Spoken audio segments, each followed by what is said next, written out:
دویم نمبر خبره افضل د اولیاء نسوک دی. نو افضل د اولیاء دا انبیاء دی. هر نبی اول ولی وی او بیا رستو نبی کی. ولایت ادنا مرتبه ده او نبوت اعلی مرتبه ده.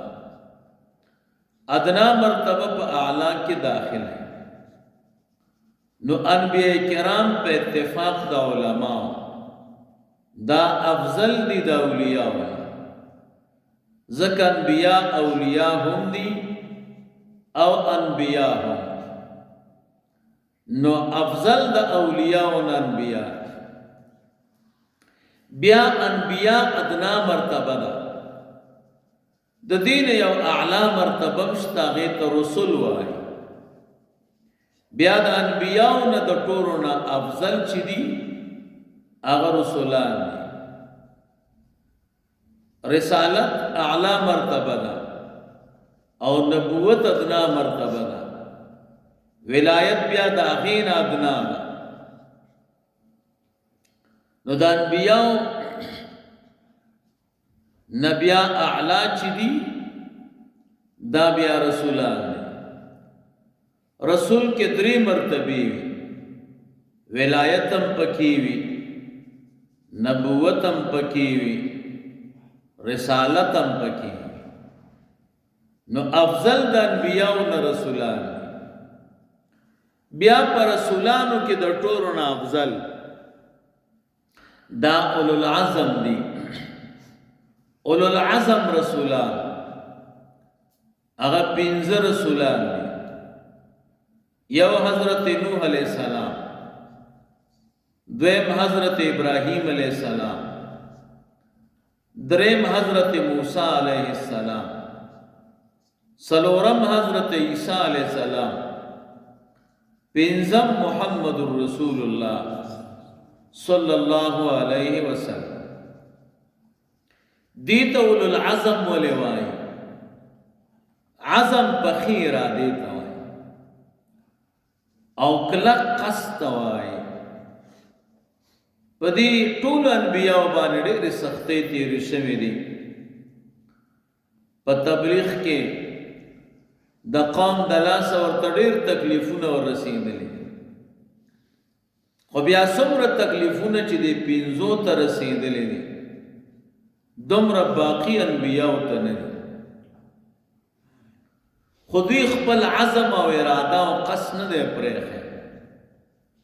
د حضرت نوح علیہ السلام خپل نوم عبدالغفار دی یا عبدالجبار علیہ السلام. نوح عربی کی جڑا ته وایي. دومره جړلی دي چې د نوم چې د هغه نوح ګرځېدل.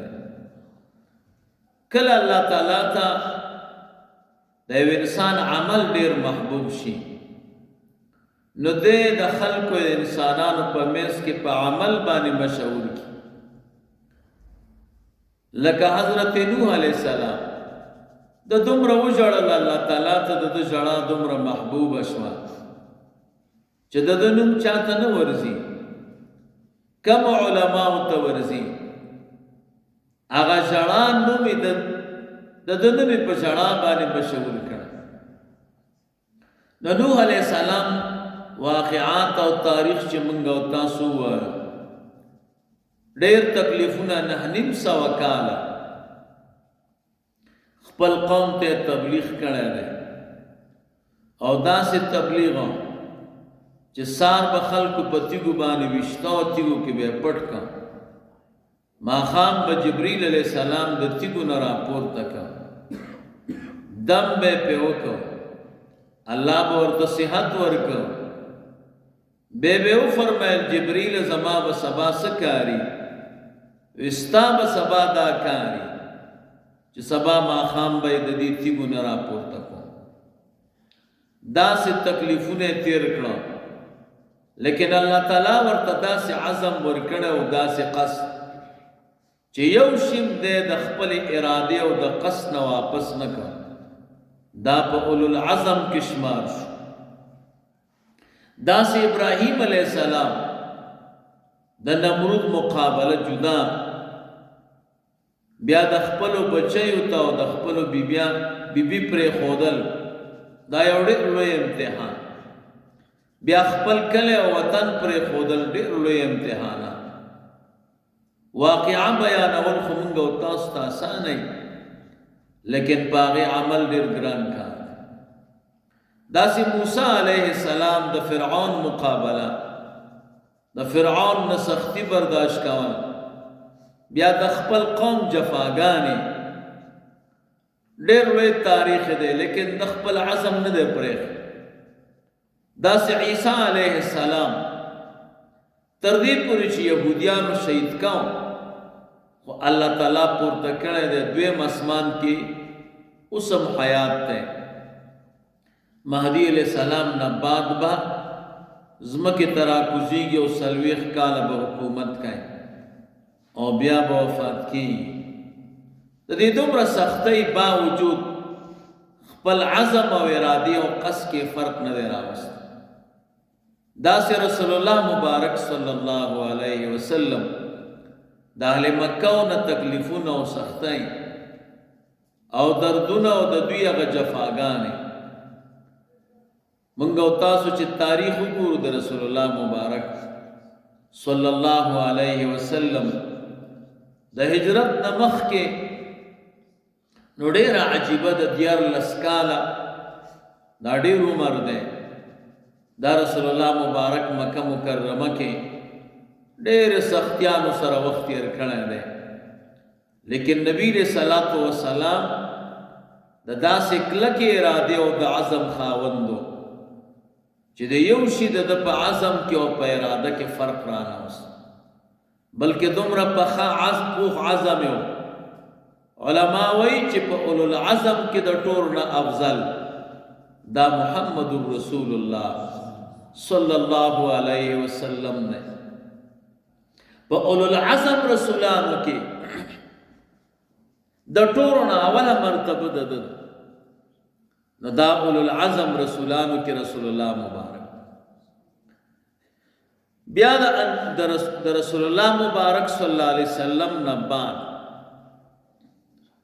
بیا افضل په اولیاءو کې ابوبکر صدیق رضی الله تعالی عنہ، په سړیو کې او په بیبیانو کې خدیجة الکبری رضی الله تعالی عنها، پالکانو کې حضرت علی رضی الله تعالی عنہ. بیا د دوی نه بعد بیا 10 مبشره دي 10 صحابه کرام چې رسول الله مبارک صلی الله علیه وسلم ورته دنیا کې د جنت زیری ورکړی.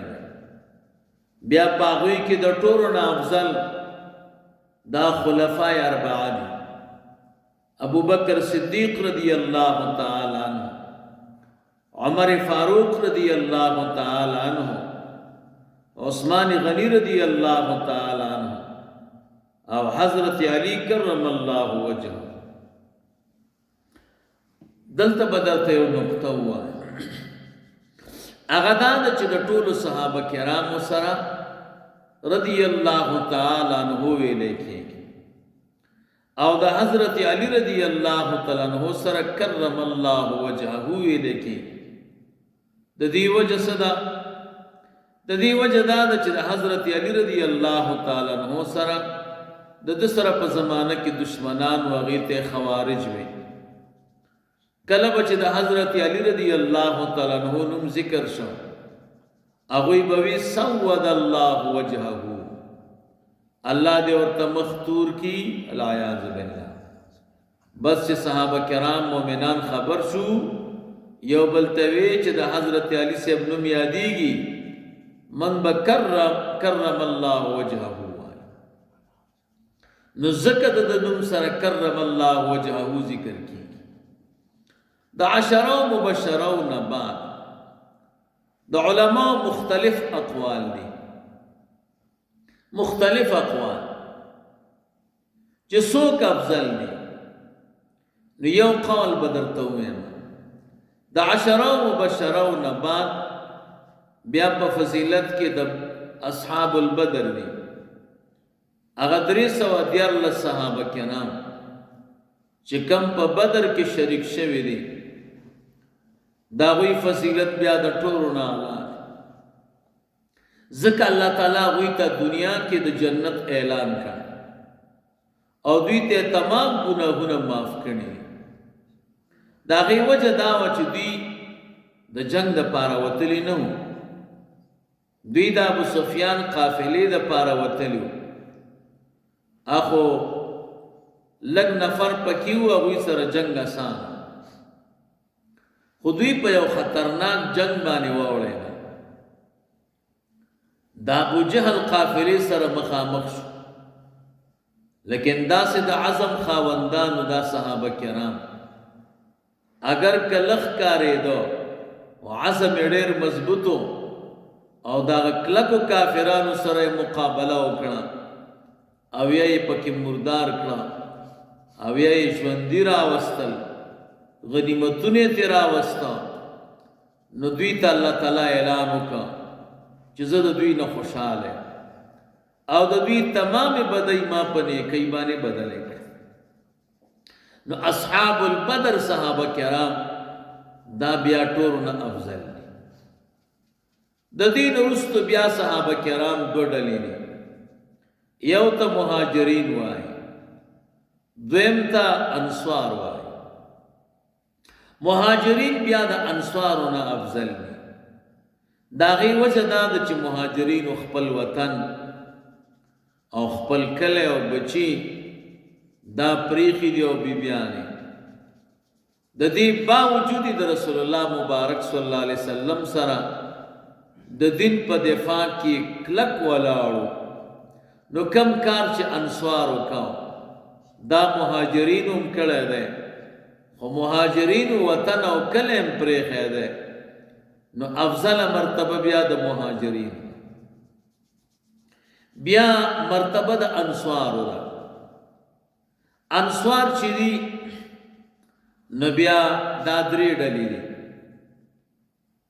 اول نمبر هغه ته اصحاب د بیعت عقبۃ الاولی وای رسول الله مبارک صلی الله علیه وسلم د حج په موسم کې به حج ته دې د پاره چې خلکو ته د اسلام او د دین دعوت ورکړي نو یو کال باندې چلاړو د مدینه منورې نه شپږ کسان راغلو هغه ته د اسلام او د دین دعوت ورکړه مسلمانان شو چلاړ هغه د اسلام دعوت چلو بل کال ته 12 نفر راغله دې ته عقبۃ الاولی وای اغا الله تعالی په اسلام او په دین باندې مشرف نو اوله مرتبه د دوی بیا په دریم کال باندې اویا صحابه کرام راغلي دي د مدینه منورې نه دي ته عقبۃ الثانیه وای بیا دویمه مرتبه د دغه عقبۃ الثانیه والا دریم نمبر باقی انصار چې دي د دوی مرتبه ده د انصارونه پس بیا اصحاب صفه دي اصحاب صفه چې دوی کې مهاجرین هم کم او انصار پکې نو ځکه انصار خو د مدینه منورې صحابه کرام توحید ته چکورونو رسول الله مبارک صلی الله علیه وسلم مدرسه وا د سلورمه مدرسه اوله مدرسه حرم شریف بیا چې کافرانو رسول الله مبارک او صحابه کرام تنکړو بیا د حرم شریف سره خواته د یو صحابي کور ارقم ابن ارقم رضی الله تعالی داغه کور کې نبی علیہ السلام او صحابه کرام دی رو او نبی علیہ السلام ورته سبقونه وې دا دویمه مدرسه د رسول الله مبارک دریم نمبر چې مدینه منورې ته تشریف راوړ نو ابتدا کې بنی عمرو ابن عوف قبیله ته نبی علیہ الصلوۃ والسلام لاړ اول ته د مسجد بنیاد کې خو مسجد قباء نو الته بیا د یو صحابي کور هغه منتخب کا هغې ته صفه وي او په هغې کې یو سپره غوندې جوړه کړه، په هغې کې 3 قسمه صحابه کرام اوسېدل. یو چې کوم وفودو د نورو قومونو نه وفدونه راتله دا پکې و، 3 مسافر، 3 د مدینې منورې صحابه چې ځوانانو او کورونه نه لرل.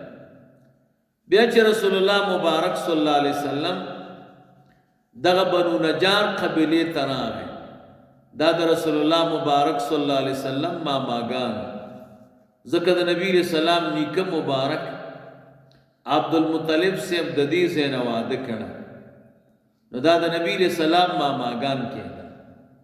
او د حضرت ابو ایوب انصاری رضی الله تعالی عنہ د کور کې رسول الله مبارک ډېره شو او د دې مخې ته دغه ډاګه وه، دی د 2 یتیمانو نه واغست او دې کې جومات جوړ کړ، دې کې سپره جوړه کړه. بیا چې کله نور جومات جوړ شو دغه سپره چې وه دا رسول الله مبارک مدرسه کړه. صفه اصل کې هغه جګ ځای ته وایي چې پورته نه پټي او سپره، دا د رسول الله مبارک مدرسه وه. څلورمه او د دې ناظم حضرت ابو هريره رضی الله تعالی عنہ. نو دغه صحابه کرام علما وی دا یو نه کم شوي نه دي، 400 نه زیات شوي نه دي، ځکه څه صحابه کرام به جنگ ته تلو، جهادونو کې به وخت یې راو. نو دا اصحاب صفه چې دي د بیا د دې مرتبه لوړه. بیا د هغې نه وروسته باقی انصار او صحابه کرامو مرتبه، او بیا د هغې نه وروسته مرتبه چې ده هغه د تابعینو ده او د تبع تابعینو الی یومنا پورې څومره چې د رسول الله مبارک زمانې ته نږدې دي د هغوی مرتبه د دې باقیو نه لوړه ده په فضیلت کلي کې. اما فضیلت جزئی کې داسې کېدی شي چې رستنی ولی په یو خاص جزئی فضیلت کې د مخکینی ولی نه اعلی دا کېدی شي. په دې باندې به انشاءالله امام ربانی رحمه الله بحث کوي په نورو مکاتیبو کې، بیا به هلته درته ووایي.